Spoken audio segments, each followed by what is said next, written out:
Hi guys, ito na yung part 2. Nakita ko naman itong mga cute na earrings. Ang cute ng mga design niya, may mga pagkain pa. May nakita din ako mga street food na kitchen. Hotdog, barbecue, isaw, may dugo din. Ayan, sobrang cute. Tapos ito guys, may nakita ko Spy Family na stuffed toy. Ito may maliit na Lloyd, may malaki din, and may Anya. 250 pesos lang siya and official, kaya binili ko na. Ang dami ko din palang nakitang mga figures, pero hindi ako bumili kasi mga nasa 1,000 plus sila. Nandito naman ako sa mga button pins, and nakita ko ng Anya na button pin. 35 pesos siya each. Kaya binili ko na. And ito naman, may nakita akong bookmarks. 10 pesos lang siya each. Bumili ako ng dalawa. Nakita ko rin pala tong mga Sanrio na keychain. 150 pesos lang siya. Tapos ito may 250 din and sobrang cute na. Pinag-iisipan ko pa kung bibilin ko. Tapos may nakita akong Yorna stuffed toy pero hindi ko siya binili kasi nasa 800 pesos siya.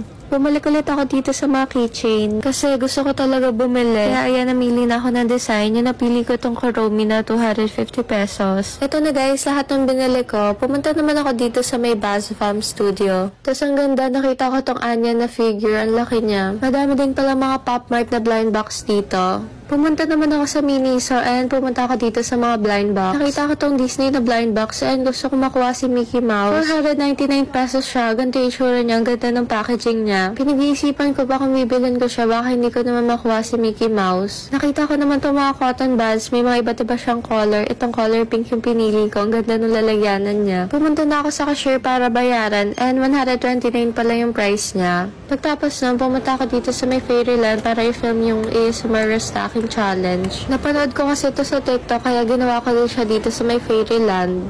Katapat lang ng Fairyland yung Quantum kaya ayan naglaro ako dito sa may fishing. Ayan nakuha ko tong Super Bomb, nakakuha ko ng 43 na tokens. Comment kayo kung gusto nyo ng part 3.